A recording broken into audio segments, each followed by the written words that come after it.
We're going to learn together a sugya from Pesahim. We're standing now at the day of the siyum of Pesahim for the Daf Yomi, and it's also a week right before Pesach.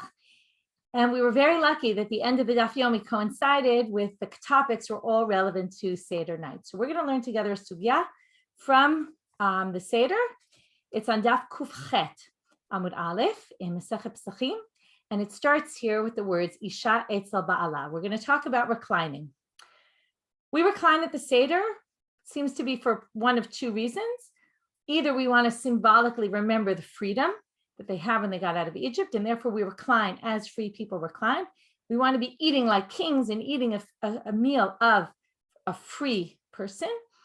And that generally, in the time of the Mishnah, there's a good example of something that no longer is so relevant nowadays, but in the time of the Mishnah, that was very common in the Roman culture, that people would recline as a way, though, the wealthier people, and therefore we all recline. Another option is that we view it as a symbolic idea, a way that we want to symbolize the freedom that they had. It's not necessarily that we're eating this meal of free people, but we're doing something symbolic to remember, which means that even if it's no longer so relevant to us nowadays, we still do it as a symbol of what was then.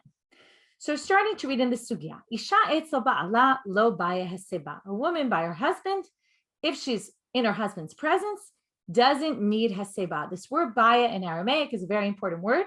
Baya means doesn't need. And this is going to be an important word in our sugya because it's going to come up a lot, either in the root baya or tsarich, needs. And we're going to talk about this as we go on about what the significance of this word is. Here comes the big line. You ready? V'im isha chashuvahi, but if she's an important woman, sricha heseba. If she's important, then she does need to recline. So now we're going to talk about why doesn't she need to recline in the first place? If we look at the standard commentary, we have the Rashbam, and the Rashbam says it's because of a mat ba'ala. She's scared of her husband. Women in those days were a little bit fearful of their husbands. There was a certain relationship between them, at least in certain situations. And there was a little bit of concern that their husband, they were subjugated to their husband. He even says, Fufalo, she's subjugated to him, which means that she's not really a free person. Right? She's subjugated to somebody else. She can't experience true freedom. The second opinion, the Rashbam says, in the name of the Rav Achai Gaon, he says that lo derech nashim lemizka. It wasn't typical for women to recline. So if we say that what we're trying to do is have a meal as free people, well, women in those days never reclined. So it's not a sign of freedom for a woman. There's actually a sugya that talks about how do you do happiness? How do we rejoice on the holiday? And it's different for men and women. The needs were different. The way they rejoiced were different. Also, apparently, the way they expressed freedom was different.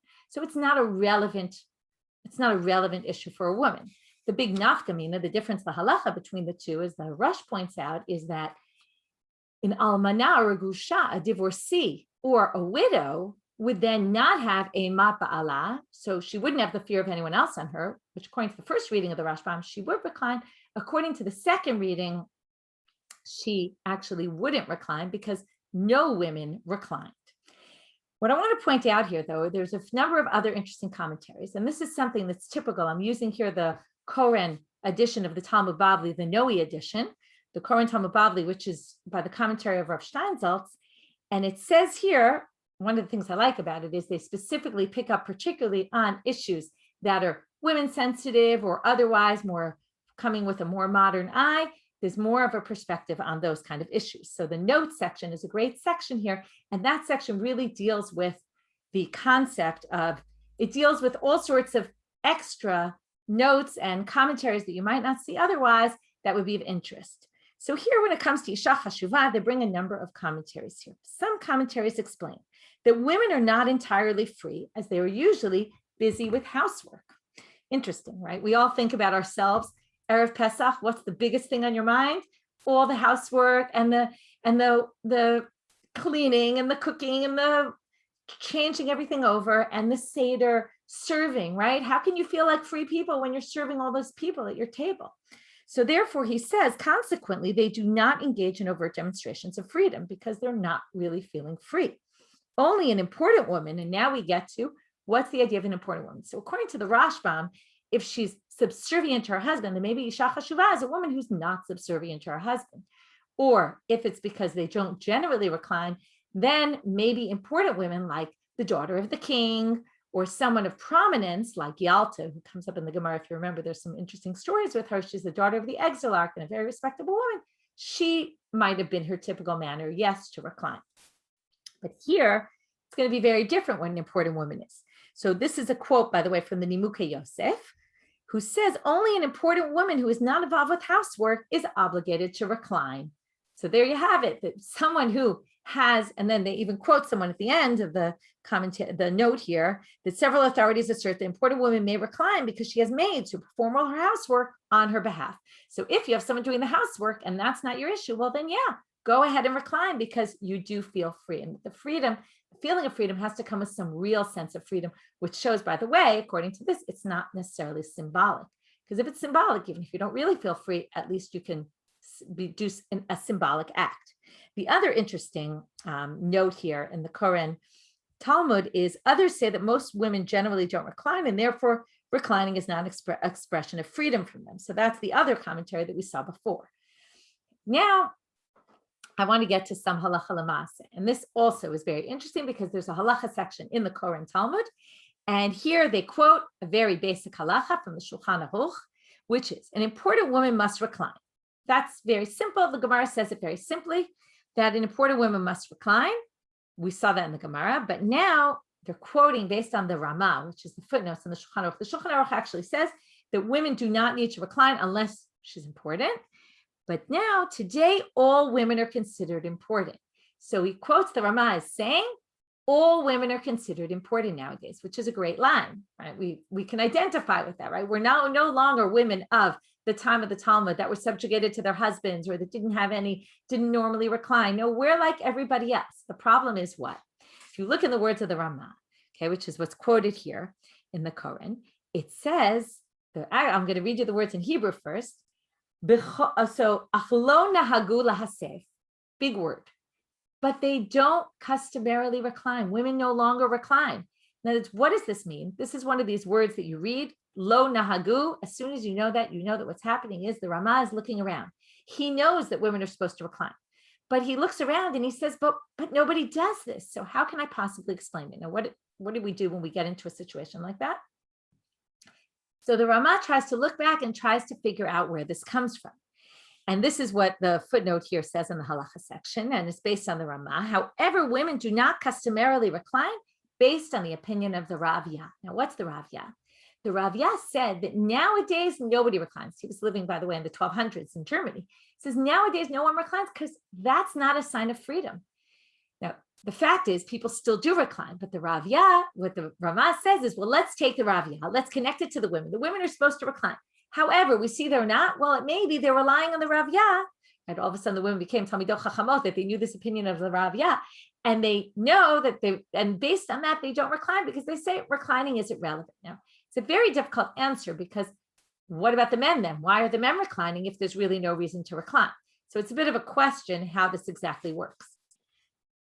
But in any case, let's go on and let's see how the sugya develops. So we start with the women issue, and we're going to come back to it in a little while. Okay, this wasn't enough yet. We still have to come back to it, but let's continue on in the sugya. So the sugya continues, and it says, Ben Eitz Alaviv by Heseba, a son by his father reclines. Very simply, no explanation given why this is obvious. I'll read you from the Meiri. The Meiri says, a scholar from Provence in the 1300s, I think 1300s around then, Ben Eitz Alaviv tzarich heseba. Why? She'af al pi shehu ba'ol yirah, even though he's fearful of his father, right? You have to fear your father. Mikol makom af ha'av noach lo bekach. But the father, it's comfortable for him. In other words, what does that mean? The father wants him to recline. Why does the father want him to recline? Umochel al kvodo, and not only that, but he's going to say, I don't care about the fact that you are doing something that maybe is lacking respect for me. That doesn't bother me. Why doesn't that bother me? Because why what every father wants his child to keep halacha, and he wants him to know how halacha works, and he wants him to understand it. So practice halacha. That's great for the father. The father's happy for the son to be doing a mitzvah. That's really important. So because of that, it doesn't bother him, right? He's willing to forego his respect. Next, ibayehu. Well, the question is now asked. By the way, this is the same root. Bai, ibaye. Bai means you need, and ibayehu means they needed. They needed to know. They needed an answer. So usually the students ask a question.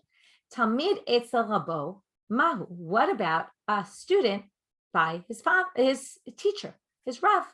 Can you recline in your Rav's house? Tashma. So the Gemara says, well, let's learn from here. We'll tell a story. Da'amar Abaye said, Ki havinam be'mal. When I was at Mara's house, Mara's Rabbi, that was his adoptive father.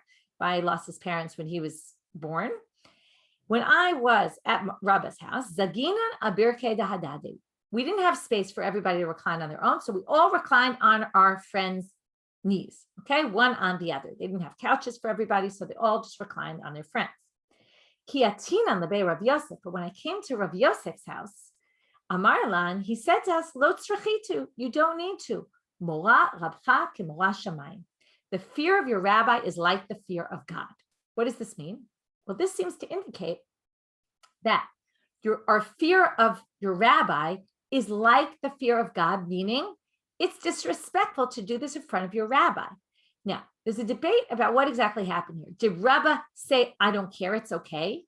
And then Rav Yosef said, listen, even though he said it's okay, you still don't have to. You can still treat him with respect and not recline, even though he says it's okay. And then you have to really raise this other big question, which is, if he says it's okay, how are you allowed to do it? If you know there's a sugya in Kiddushin that talks about if a father or mother decides that I don't need you to respect me, let's say one of the things for respecting is not sit in your parents' seat. Let's say I don't care, right? It doesn't bother me if my kids sit in my seat. So if I don't care, then it's fine. There's no issue of respect if it doesn't bother me. However, Rav Shamachala Kvodo Ein Kvodo Machu. If a rabbi says, I don't care, he doesn't get to do that. He doesn't have that luxury. Why? Because he's not representing himself. A Rav is a representative of Torah, and Torah is a representative of God. And he basically functions as a representative of God. So you can't say, oh, well, I don't care if you respect me or not, because there's nothing to do with him. And therefore, we're going to say there's something wrong with this story. How did they do this? Now, we understand Rav Yosef, who says you can't because you have to fear your rabbi. But notice what Rav Yosef says. Just like we saw before, it doesn't say you can't. This is very important to note in this whole sugya. It never says asul. It's forbidden for a woman to recline in her husband's presence. Never says that. It never says that the students are forbidden. He says, lo tzrachitu, you don't have to. That's a very different term.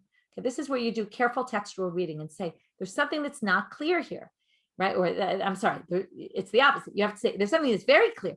It's you don't need to, and not that you don't have to. Not that you can't, sorry. Use my lingo. It's very important, the language you choose. And that's why I'm trying to be careful with my language. So now, what do we say here? At this point, we have an issue that I'm putting aside, which is if really a rabbi can't be mochel on his kavod and say, it's okay, then what's going on in this story here, right? How did Rabba allow this to happen? Now, either Rav Yosef saying Rabba made a mistake and he was wrong, and that's possible. But again, then he should have said, Asur lachem, asur haya, it was forbidden and not lo tzrachitu, you don't need to. We'll get back to this in another minute. Meitive. Now they bring a contradiction. Im hakol adam mesev, va'afilu talmid etzel rabo. Okay, with everyone, a person can recline, even a student with his teacher. Now, this seems to contradict. So either you say there's some other opinion here, which is possible, that a student can recline with his teacher. And then again, we go back to that original question that I asked just before. But here the Gemara is going to give a different answer, which is Kitanya Hahu Bishulya Denagre. So what does this mean? The case of this Braita Talmid Eitz Rabo, when you read the words Talmid and Rabo, you automatically think of a Torah student with their rabbi. But this says No, we're talking about a teacher and an apprentice, not a teacher and a rabbi, not a student and a rabbi. So what do you see here? When you're just an apprentice learning with some teacher, a trade, then their level of respect is such that you can still recline. But when it's a student with a rabbi, they're not allowed to. And that's what Rabbi Yosef is saying. Again, still we have the problem that how did they do it in Rabbi's house? So now, what I want to talk about is the sugya in general. So we're done learning the text, and now I want to zoom out and think about what's going on here. If you try to think about this sugya, what's the idea of reclining and why are we doing it, right? To express freedom. What's the problem? There's many people, okay, I'm going to just try to, I want you to envision the situation. Let's say you go to the queen's house, or for all intents and purposes, let's take our sugya. You go to a very prominent rabbi's house. And it's the Seder, and everybody sits and reclines, right? Imagine reclining, you lean back and you go like this. Would you feel comfortable at somebody's house doing that? I don't think so, right? Maybe if you're at your friend's house, someone who's your colleague, yes. But if you're at someone who's in a superior position to you, you're not going to feel very comfortable doing that. So what I want to ask is, what exactly is going on in this sugya? And what is the Gemara and the rabbis trying to get at? And what I think is going on here is that there's a sensitivity of the rabbis to the position, and let's start with women, the position of women in society. Women did not always feel comfortable in front of their husbands. That's why we see a lot of, they were split, the women would be with the women and the men with the men, because the women were comfortable in company of women and the men are comfortable in company of men. And this is something that typified what happened generations ago. And they weren't comfortable reclining in front of their husbands. And what the rabbis are telling you is, well, listen, if you're not comfortable, then you don't need to recline. In other words, normally we're going to assume you need to recline. And this is because Afhana Yubo Toanes, the women were part of the miracle. According to the Tosfot, they were saved also, and therefore need to be part of the mitzvot of the night. Or according to the Rashbam, they were the leaders of the movement. Okay, in Pesach, it's a little trickier. It comes up in Megillah and Hanukkah. Megillah, it's attributed to Esther. The Midrash connects it to the women who encouraged their husbands to have children during the time of the slavery. The men didn't want to have children, and that saved the Jewish people. And because of them, the women were the leaders. Either which way you look at it, women are obligated in the mitzvah. So why all of a sudden are we exempting them? We're exempting them because we realize that this mitzvah is going to be a little complicated. There might be people who are not comfortable with this. Okay, there's a certain perception that women have of themselves in those days, particularly, and we'll talk about modern day, right? Which is why it makes sense when the Ramah, now it's interesting, the Ramah is living in the 1500s, before the feminist revolution. And he says, women are all chashuvot. In other words, this is not an issue anymore nowadays, maybe also because people didn't recline. So it wasn't such an issue that there was this discomfort. He has to deal with the fact that he still sees women aren't doing it. But the fact is that it's no longer relevant when he says this issue. And what he's getting at here, and again, the son with his father, again, I'll read you from the footnote in the Koran, it says here, a father generally forgoes the honor due to him from his son, therefore a son may recline even without his father's explicit permission. We can assume that, and now, again, the commentary here is focusing on the father. Now, what I want to do is I want to make a switch in this sugya. I want to say that until now we assumed, right, is the husband going to be upset that his wife is reclining? Is it going to be a lack of respect for him? Is it going to be a lack of respect for the rabbi? Will it be a lack of respect for the father that the son's reclining? So we said, no, the son, right? It's not a lack of respect for the father because the son, he wants the son to recline. It's maybe a lack of respect for the rabbi. And then we have an issue. How did Rabbi allow this? And maybe it's a lack of respect for the husband. But now I want to turn things on their side and say that I don't think the sugya is looking at the rabbi or the husband or the father. I think the sugya is looking at the son, the wife, and the student. How did they feel? A son generally knows that at his father's table, because the father, exactly as the footnote said, because the father generally doesn't care about this kind of thing and prefers the son to do the mitzvah. Therefore, we're going to encourage, right? The son he's not intimidated by this. He knows that that's what his father wants. However, a woman might be more intimidated. We know that women often can get into situations where they might be intimidated by something, particularly talking about women in those days, in front of their husbands. And therefore, the halacha is saying you don't need to. But here comes in the Isha Chashuva. Now, what's an Isha Chashuva? It's a woman who breaks out of that and says, I'm not worried about this. This is a mitzvah. I can do this also. and there's nothing wrong with it at all. Likewise, now let's move to the student, and let's show how we see this with the student. Also, a student will not feel comfortable with his rabbi. And what Rav Yosef is saying is, listen, I know that Rabbi had you all reclining, but listen, if you're not comfortable with that, and if this makes you uncomfortable to do this at your rabbi's table, you don't have to. So we see a few interesting things here. One is the rabbi's sensitivity to where people are holding and how they might feel. So even though there's a mitzvah to recline, now it's not a mitzvah d'oraita, it's not a Torah law, it's a rabbinic law that instituted that we should recline when we do this as part of expressing our freedom. However, they understood that this mitzvah might not be relevant in all situations, in all people. Some people might be uncomfortable with this, and therefore we're going to exempt them. The second thing I wanted to take from here is apply this to our lives and what's going on now. And particularly in the world of women's learning, that's what I do. I run Hadran, which is a nonprofit, which is promoting women's Talmud study. And I've been teaching Daf Yomi for 8.5 years. And what I've noticed along the way, when I started, there were no podcasts for Daf Yomi by women. There are hundreds of podcasts out there and none of them by a woman. And I decided I was going to not only start teaching a class, but I was going to put it up on the internet so that women all around the world could access it. And in the beginning, it took a long time and women weren't so eager. There were women who were eager, but many didn't really think that Gemara was for them and were, as we put it, intimidated by it. Said, this isn't for me, it's too complicated, it's too difficult. And there's a lot of things that made things change over the last number of years.